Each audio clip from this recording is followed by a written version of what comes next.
இது மகிமை நேரம். ஆண்டவராகிய இயேசு கிறிஸ்துவின் நாமத்தில் அன்போடு உங்களை வரவேற்கிறேன். ஆண்டவர் நமக்கு தருகிற எந்த தருணங்களும் தற்செயல் அல்ல. ஏதோ ஒரு காரியத்தை நம்மில் செய்வதற்கு ஆண்டவர் நம்மை அழைத்து வந்திருக்கிறார். ஒரு நிமிடம் நம்ம ஆண்டவரை நோக்கி ஜெபிப்போம்.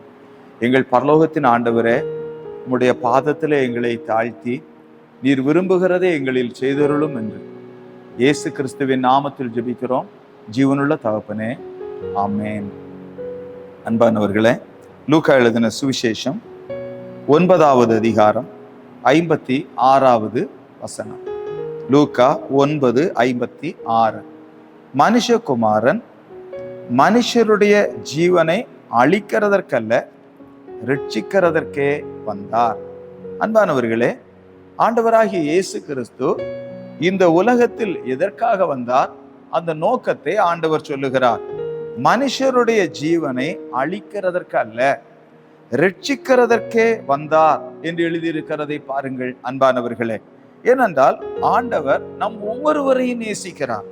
நம் ஒவ்வொருவரிலும் அவருடைய பரலோக திட்டம் இருக்கிறது, பரலோக நோக்கம் இருக்கிறது. அதற்காகத்தான் நம்மை ரட்சிப்பதற்கு நமக்கு வரவேண்டிய தண்டனையை ஆண்டவராகிய இயேசு கிறிஸ்து ஏற்றுக்கொண்டு கல்வாரி சிலுவையில் நம் ஒவ்வொருவருக்காகவும் அடிக்கப்பட்டு நொறுக்கப்பட்டு உயர்த்தப்பட்டார்.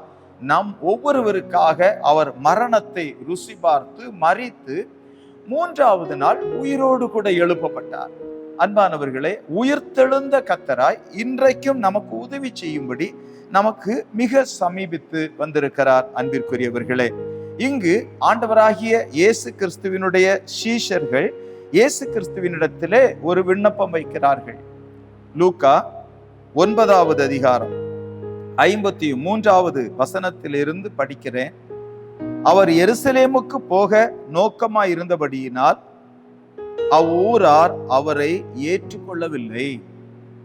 அவருடைய சீஷராகிய யாக்கோபும் யோவானும் அதை கண்டபோது, ஆண்டவரே, எலியா செய்தது போல வானத்திலிருந்து அக்கினி இறங்கி இவர்களை அழிக்கும்படி நாங்கள் கட்டளையிட உமக்கு சித்தமா என்று கேட்கிறார்கள். ஏனென்றால் உம்மை இந்த ஊரார் ஏற்றுக்கொள்ளாததால் இப்பொழுது வானத்திலிருந்து அக்கினி இறங்கி இவர்களை அழிக்கலாமா என்று கேட்கிறார்கள். அப்பொழுது 55வது வசனத்திலே அவர் திரும்பி பார்த்து, நீங்கள் இன்ன ஆவியுள்ளவர்கள் என்பதை அறியீர்கள் என்று அதட்டி, ஆண்டவர் அவர்களை ஒரு அதட்டல் கொடுக்கிறார். ஏனென்றால் மனுஷகுமாரன் மனுஷருடைய ஜீவனை அழிக்கிறதற்கல்ல, ரட்சிக்கிறதற்கே வந்தார் என்று ஆண்டவர் சொல்லுகிறதை பாருங்கள் பிரியமானவர்களே.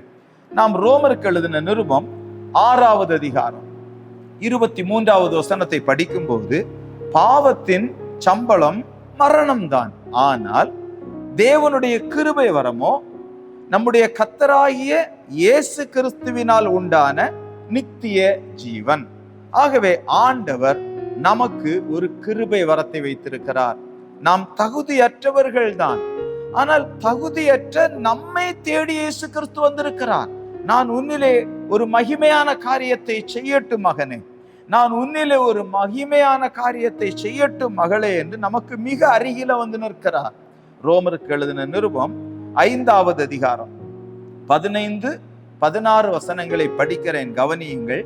ஆனாலும் மீறுதலின் பலன் கிருபை வரத்தின் பலனுக்கு ஒப்பானது அல்ல. எப்படி எனில், ஒருவனுடைய மீறுதலினாலே அநேகர் மரித்திருக்க, தேவனுடைய கிருபையும் இயேசு கிறிஸ்து என்னும் ஒரே மனுஷனுடைய கிருபையினாலே வரும் ஈவும் அநேகர் மேல் அதிகமாய் பெருகி இருக்கிறது. அநேகர் மேல். மேலும் ஒருவன் பாவம் செய்ததினாலே உண்டான தீர்ப்பு தேவன் அருளும் ஈவுக்கு ஒப்பானது அல்ல. அந்த தீர்ப்பு ஒரே குற்றத்தின் நிமித்தம் ஆக்கினைக்கு ஏதுவாயிருந்தது. கிருபை வரமோ அநேக குற்றங்களை நீக்கி, ஆமேன், அநேக குற்றங்களை நீக்கி நீதி விளங்கும் தீர்ப்புக்கு ஏதுவாய் இருக்கிறது. 17வது வசனத்தை பாருங்கள். அல்லாமலும் ஒருவனுடைய மீறுதலினாலே அந்த ஒருவன் மூலமாய் மரணம் ஆண்டு கொண்டிருக்க கிருபையின் பரிபூரணத்தையும் நீதியாகிய ஈவின் பரிபூரணத்தையும் பெறுகிறவர்கள் இயேசு கிறிஸ்து என்னும் ஒருவராலே ஜீவனை அடைந்து ஆளுவார்கள் என்பது அதிக நிச்சயமாமே. இயேசு கிறிஸ்து நாம் ஒவ்வொருவரும் ஜீவனை அடைந்து ஆள வேண்டும் என்று வந்திருக்கிறார். ஆதி மனிதன் ஆளுகையை இழந்து அடிமைப்பட்ட போது மறுபடியும் அன்பானவர்களே நமக்கு ஆளுகையை தருவதற்காக தேவன் தம்முடைய குமாரனை இந்த உலகத்திற்கு இரட்சகராக அனுப்பினார். ரோமர் 5வது அதிகாரம் 8வது வசனத்தை பாருங்கள். நாம் பாவிகளாயிருக்கையில் கிறிஸ்து நமக்காக மரித்ததினாலே. எந்த நிலையில்? நாம் பாவிகள் தான். ஆனால் நாம் பாவிகளாயிருக்கையில் கிறிஸ்து நம் ஒவ்வொருவருக்காக மரித்ததினால் தேவன் நம்மேல் வைத்த தமது அன்பை விளங்க பண்ணுகிறார்.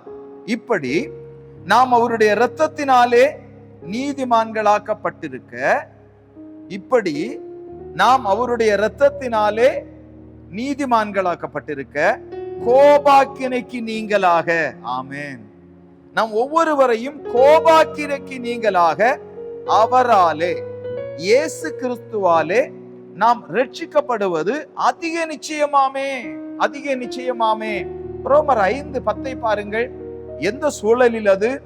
நாம் தேவனுக்கு சத்துருக்களாயிருக்கையில், அவருக்கு நண்பர்களாயிருக்கும் போது அல்ல, நாம் தேவனுக்கு சத்துருக்களாயிருக்கையில் அவருடைய குமாரனின் மரணத்தினாலே, இயேசு கிறிஸ்துவின் மரணத்தினாலே இயேசு கிறிஸ்துவுடனே ஒப்புரவாக்கப்பட்டோமானால், ஒப்புரவாக்கப்பட்ட பின் நாம் அவருடைய ஜீவனாலே ரட்சிக்கப்படுவது அதிக நிச்சயமாமே, அதிக நிச்சயமாமே. ரோமர் 5:21 பாருங்கள். ஆதலால் பாவம் மரணத்துக்கு ஏதுவாக ஆண்டு கொண்டது போல கிருபையானது நம்முடைய கர்த்தராகிய இயேசு கிறிஸ்துவின் மூலமாய் நீதியினாலே நித்திய ஜீவனுக்கு ஏதுவாக ஆண்டு கொண்டது. அழிந்து போக வேண்டிய நாம் காப்பாற்றப்பட்டோம் இயேசு கிறிஸ்துவினுடைய இரக்கத்தினால். அன்பானவர்களே, நம் ஒவ்வொருவர் மீதும் கர்த்தர் அன்பு வைத்திருக்கிறார். யோவான் 1:12 படி இயேசு கிறிஸ்துவினுடைய நாமத்தின் மேல் விசுவாசம் உள்ளவர்களாய் அவரை ஏற்றுக்கொண்டவர்கள் எத்தனை பேர்களோ அத்தனை பேர்களும் தேவனுடைய பிள்ளைகளாகும்படி அவர்களுக்கு அதிகாரம் கொடுத்தார். நாம் சத்துருக்கள் தான், நாம் பாவிகள் தான், நாம் குறைவுள்ளவர்கள் தான். ஆனால் ஆண்டவர் தம்முடைய குமாரனை நம்முடைய இருதயத்தில், இந்த திருக்குள்ள இருதயத்தில் அனுப்பி நம்மை அழகுபடுத்த வேண்டும் என்று நினைத்தார். யோவான் 1:13 அவர்கள் இரத்தத்தினாலாவது மாம்ச சித்தத்தினாலாவது புருஷனுடைய சித்தத்தினாலாவது பிறவாமல் தேவனாலே பிறந்தவர்கள். ஆகவே பிரியமானவர்களே, இப்பொழுது ஆண்டவர் நம் நடுவில் வந்திருக்கிறார். நம்மை அழிப்பதற்கல்ல, நம்மை காப்பாற்றுவதற்கு. நம்மை அழிப்பதற்கல்ல, நமக்கு நித்திய ஜீவனை தருவதற்கு. நம் மீது அன்பு வைத்திருக்கிற இந்த ஆண்டவருடைய சமூகத்தில் நம்மை தாழ்த்தி இரக்கம் கேட்போமா? எங்கள் நல்ல ஆண்டவரே, நீர் எங்கள் மீது எவ்வளவு அன்பு வைத்திருக்கிறீர். நாங்கள் பாவிகளாயிருக்கையில் அன்பு கூர்ந்தீரே, நாங்கள் சத்துருக்களாயிருக்கையில் அன்பு கூர்ந்தீரே. சீஷர்கள் கூட வானத்திலிருந்து அக்கினி இறங்கி அழித்து விடட்டுமா என்று கேட்ட போதும் எங்கள் மீது பரிவு கொண்டு எங்களுக்கு உள் வந்து வாசம் பண்ண வேண்டும் என்று நினைத்தீரே. உன் பாதத்தில் பணிந்து கொள்ளுகிறோம். இந்த வார்த்தைகளை கேட்டுக்கொண்டிருக்கிற ஒவ்வொருவருக்குள்ளும் உம்முடைய ஜீவனை வைத்திருளும் என்று இயேசு கிறிஸ்துவின் நாமத்தில் ஜெபிக்கிறோம். ஜீவனுள்ள தகப்பனே, ஆமென்.